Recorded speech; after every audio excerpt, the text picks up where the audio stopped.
Caneladas de segunda, com o Flávio Soares. Demitir o técnico do time no meio da temporada é mesmo a melhor ideia? Eu sou o Flávio Soares e essas são as minhas caneladas de segunda para o ganhador.com. Mais do que os improváveis 7 pontos de vantagem do líder Corinthians sobre o vice Grêmio no Campeonato Brasileiro, a notícia da semana foi a demissão do técnico Rogério Ceni no São Paulo na última segunda-feira. Para 10 entre 10 cronistas esportivos, Ceni era a única aposta certa do campeonato. Não seria demitido por nada. Era mais fácil demitir o Leco, o presidente do clube, do que ele. Mas não foi bem assim. Como é da cultura do futebol brasileiro, quando os resultados não vêm e a torcida enfurecida começa a xingar muito nas arquibancadas e no Twitter, mais do que depressa, os sumos sacerdotes cartolais providenciam um sacrifício para acalmar os deuses. E lá vai o professor depositar sua privilegiada cabecinha na implacável guilhotina da cartolagem. Cabeça rolando, deuses sorridentes, pelo menos até a próxima sequência ruim ou eliminação. Aí, afia-se a lâmina e corta-se outra cabeça. Mas os técnicos são mesmo os grandes culpados? Eles erram sozinhos? Rogério Ceni hoje é estatística, ao lado de Ney Franco, do Sport, Antônio Carlos Zago, do Internacional, na Série B, Dorival Júnior, do Santos, Petkovic, que se autodemitiu-se a si mesmo no Vitória para voltar a ser o gerente de futebol do clube, e Wagner Mancini, que não sobreviveu ao empate em 3-3 com o Fluminense na última segunda-feira e foi demitido da Chapecoense na terça, após comandar os trabalhos da manhã. Olha aí que legal, o cara trabalha e depois na hora do almoço é demitido. Mas, no final das contas, foram demissões merecidas? Eu já adianto que a do Wagner Mancini não foi de jeito nenhum, mas enfim. O Ney Franco caiu no Sport depois de perder a Copa do Nordeste para o Bahia com cerca de 2 meses de trabalho. Os caras deram um pouco mais de 2 meses ali pro Ney Franco trabalhar. O Vanderlei Luxemburgo assumiu e o time continua patinando. É uma vitória aqui, um empate ali, o Z4 chamando venham, venham. Umas 2 derrotas em seguida e vai tocando o barco, né? O Antônio Carlos Zago perdeu o gauchão para o Novo Hamburgo e isso acabou com a paciência da torcida colorada com seu trabalho. Resultados ruins na Série B causaram sua demissão. E estamos falando do técnico que comandou o time que eliminou o atual líder da Série A em casa pela Copa do Brasil. Guto Ferreira assumiu seu lugar e, colecionando resultados tão ruins quanto os de Zago, já está ameaçado de demissão também.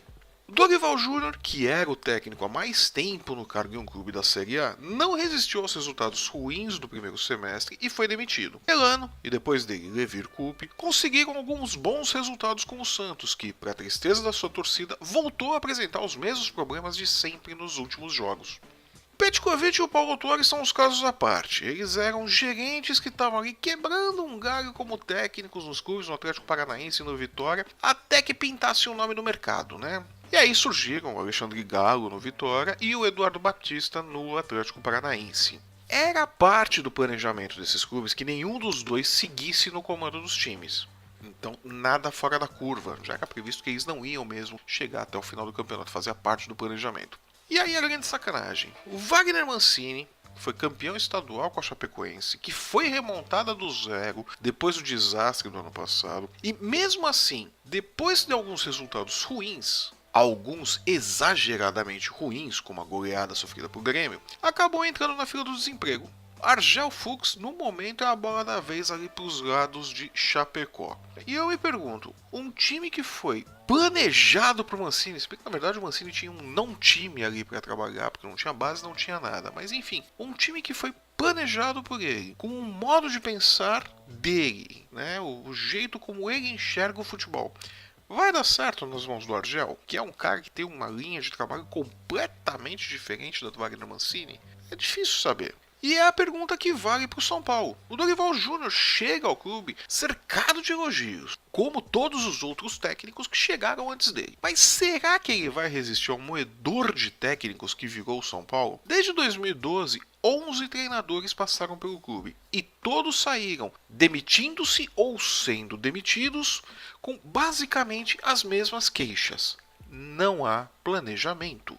O São Paulo parece um armazém de secos e molhados, vendendo e comprando jogadores para manter seu caixa equilibrado, sem se importar muito com o planejamento do departamento de futebol. Rogério Ceni cometeu erros? Pô, muitos. Típicos de um técnico em início de carreira. Mas, pior do que isso, foi vítima da perda de 6 titulares que não tiveram reposição à altura. Ele começou o ano com um time em mãos na Florida Cup e caiu no Brasileirão com uma equipe completamente diferente. E isso não pode ser acreditado única e exclusivamente como culpa do técnico. Isso é culpa da diretoria, que, pressionada, jogou o Ceni aos Leões. O problema é que, para desespero dos diretores do São Paulo, os Leões não queriam o mito jogado a eles. A pressão no clube está longe de acabar. Troca-se o técnico, mas mantém-se os problemas. E mais, feriram Rogério Ceni em seu orgulho, coisa para a qual ele sempre deu muito valor em sua carreira. Eu tenho cá com meus botões que ainda vamos ouvir falar do Rogério Ceni no São Paulo muito em breve, e o Leco e a sua turma não vão gostar disso nem um pouco. No geral, analisando o quadro, nenhuma dessas demissões foi boa ideia, e a do Rogério Ceni com certeza é uma que saiu pela culatra. Mas nem só de demissões foi feita a semana. Pelas oitavas de final da Copa Libertadores, o Grêmio, como era de se esperar, bateu o Godoy Cruz por 1-0 na Argentina e joga pelo empate na partida de volta no próximo dia 9 de agosto em Porto Alegre.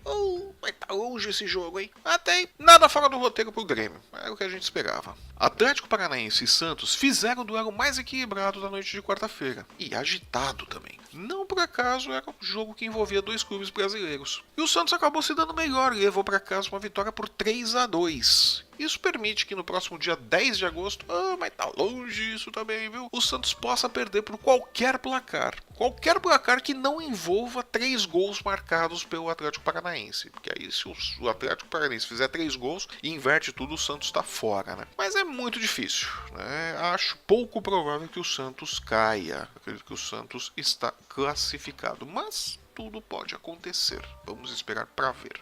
O Palmeiras enfrentou o Barcelona de Guayaquil. Mas antes de falarmos do jogo, eu abri um parênteses aqui para deixar registrada a nossa solidariedade ao Meia Guerra, que voltou às pressas do Brasil em função do acidente com seu filho de 3 anos, que afogou-se na piscina da casa do jogador. O garoto está internado no Hospital Albert Einstein, em São Paulo, e a única informação divulgada é que ele segue estável. A família pediu para que não fossem divulgadas notícias sobre a evolução do quadro do menino. Então, como pai, eu deixo aqui a minha solidariedade e a torcida ao Guerra e à sua família nesse momento que é muito difícil. Falando agora do jogo, o Borja comportou-se como uma verdadeira cadeira de palha, né? Não fez absolutamente nada durante todo o tempo que teve em campo. Pior pro Palmeiras, que lutou, tomou sufoco e voltou para casa com 1-0 no bolso. Contra. Pro jogo do dia 9 de agosto no Allianz Parque, o Palmeiras vai precisar de uma vitória por 2 gols de diferença para seguir na competição. Um novo 1-0 leva a decisão para os pênaltis. E qualquer empate classifica o Barcelona. Barcelona que derrotou o Botafogo no Rio de Janeiro. Vale lembrar. Já o Atlético Mineiro viajou até a Bolívia para enfrentar o Jorge Wilstermann na altitude de Cochabamba. E a exemplo do Palmeiras volta para casa com um resultado ruim, precisando também vencer por 2 ou mais gols. 1-0 para o Galo leva o duelo para os pênaltis e qualquer empate vai dar a vaga para o time boliviano. Mas, diferente do Palmeiras, o Atlético tem uma tarefa mais fácil, porque embora seja imbatível dentro de casa, jogando lá naquela altitude, né? O Jorge Wilstermann foi meio que um saco de pancadas quando jogou fora de casa durante a fase de grupos da Libertadores. E o jogo de ontem deixou muito claro que, como equipe, o Jorge Wilstermann continua sendo uma porcaria, vamos falar a verdade, né? O Atlético deve passar fácil por eles no dia 9 de agosto lá no estádio do Horto. Tá longe, tem muita água para correr embaixo da ponte ainda, mas não acho que o Atlético não passe pelo Jorge Wilstermann, né? Que é um time que, com quase todo time boliviano, só joga na altitude. E a rodada dos times brasileiros, pelas oitavas de final da Libertadores, termina hoje à noite, quinta-feira, com o duelo entre o Nacional do Uruguai e o Botafogo lá no Uruguai, a partir das 9h45 da noite.